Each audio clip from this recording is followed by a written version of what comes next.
Hi friends, ഞാനിന്ന് പച്ചമുളകും മുളക് പൊടിയൊന്നും ചേർക്കാതെ അപ്പത്തിൻ്റെയും ഇഡ്ഡലിയുടെയും ദോശയുടെയും എല്ലാം കൂടെ കഴിക്കാൻ പറ്റുന്ന നല്ല ടേസ്റ്റി ആയിട്ടുള്ള ഒരു ചട്നിയുടെ റെസിപ്പി ആയിട്ടാണ് വന്നിട്ടുള്ളത്. അപ്പോൾ അതെങ്ങനെയാണ് റെഡിയാക്കുന്നതെന്ന് നോക്കാം. ഇപ്പോൾ ഒരു പാൻ വെച്ച് 1 ടേബിൾ സ്പൂൺ വെളിച്ചെണ്ണ ഒഴിച്ച് കൊടുത്തിട്ടുണ്ട്. ഇതിലോട്ട് നമുക്ക് ഉണക്കമുളക് ഇട്ടൊന്ന് ഫ്രൈ ചെയ്തെടുക്കണം.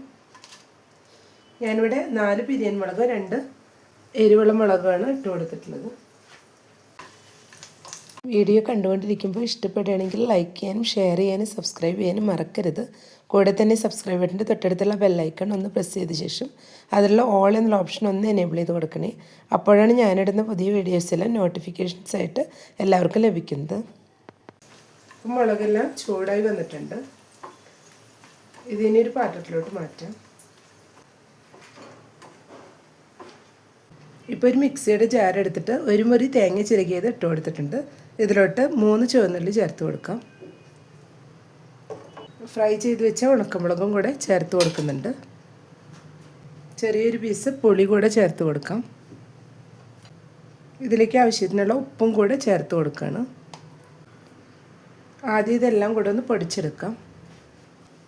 ഇപ്പോൾ എല്ലാം കൂടെ ഒന്ന് പൊടിച്ചെടുത്തിട്ടുണ്ട്. ഇനി ഇതിലേക്ക് കുറച്ച് വെള്ളവും കൂടെ ചേർത്ത് നന്നായി ഒന്ന് അരച്ചെടുക്കാം. ചട്നി ഇവിടെ നന്നായി തന്നെ അരച്ചെടുത്തിട്ടുണ്ട്. ഞാൻ കുറച്ച് തിക്കായിട്ടാണ് അരച്ചെടുത്തിട്ടുള്ളത്. നമുക്ക് കൂടുതൽ ഗ്രേവി വേണമെങ്കിൽ കുറച്ചുകൂടെ വെള്ളം കൂടുതൽ ഒഴിച്ചു കൊടുത്താൽ മതിയാവും. ഇപ്പോൾ ഒരു ബൗളിലോട്ട് മാറ്റിയിട്ടുണ്ട്. ഇനി നമുക്ക് ഇതൊന്ന് താളിച്ചെടുക്കണം.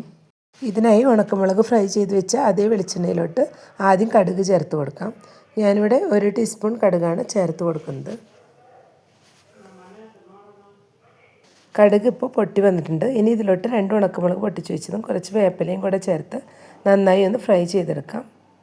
എന്നിട്ട് ഇതിനി ചട്നിയിലോട്ട് ഒഴിച്ചു കൊടുക്കാം. ഇപ്പോൾ തേങ്ങ ചട്നി ഇവിടെ റെഡിയായി വന്നിട്ടുണ്ട്. അപ്പോൾ എല്ലാവരും ഈ രീതിയിലൊന്ന് ട്രൈ ചെയ്ത് നോക്കുക. ഇഷ്ടപ്പെട്ടെങ്കിൽ ലൈക്ക് ചെയ്യാനും സപ്പോർട്ട് ചെയ്യാനും കൂടെ തന്നെ ഫീഡ്ബാക്ക്സ് ഉണ്ടെങ്കിൽ അറിയിക്കാനും മറക്കരുത്. താങ്ക്